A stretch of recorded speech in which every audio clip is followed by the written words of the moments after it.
샬롬. 날마다 말씀 따라를 통해 말씀을 묵상하며 하나님의 은혜를 경험하시기를 바랍니다. 오늘은 마가복음 3장 13절에서 19절 말씀을 본문으로 예수님의 부르심이라는 제목으로 은혜를 나눕니다. 하나님께서는 성경을 통해 사람을 도구로 삼아 하나님의 일을 하셨음을 보여주고 있습니다. 아브라함, 이삭, 야곱, 요셉, 모세처럼 말입니다. 그렇게 하나님의 도구로 사용된다는 것은 중요한 한 가지 사실을 전제로 합니다. 바로 하나님의 부르심을 받아야 하나님의 도구로 사용될 수 있다는 사실입니다. 그렇기에 하나님의 부르심을 받았다는 것은 하나님의 도구로 사용된다는 의미를 포함하게 됩니다. 그렇다면 육신을 입고 이 땅에 오신 하나님이신 예수님의 부르심을 받는 사람들은 어떤 사람들이었을까요?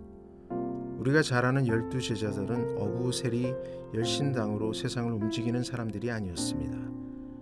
오히려 세상에 끌려가는 약한 사람들이었습니다. 그런데 놀라운 사실은 그런 사람들을 부르신 하나님이신 예수님께서 제자들과 함께 하셨다는 것입니다. 그리고 전도도 하게 하시면서 귀신을 내쫓는 권능도 허락하셨다는 것입니다. 여기서 우리는 하나님의 놀라운 계획을 보게 됩니다. 주기도문에도 나오는 것처럼 하나님의 나라 이 땅에 이루어지는 놀라운 사역에 아무 힘도 없는 사람들을 불러서 사용하시고 그에 합당한 능력과 함께 하심으로 하나님의 계획을 이루시길 원하셨다는 사실입니다. 하나님이신 예수님은 제자들을 부르시고 일만 시키신 것이 아니라 함께 하시며 감당할 능력도 공급하셨다는 것에 우리는 감사와 찬양을 올려드려야 합니다. 나는 하나님이신 예수님이 나를 부르셨다는 사실을 바르게 알고 기억하며 살고 있습니까?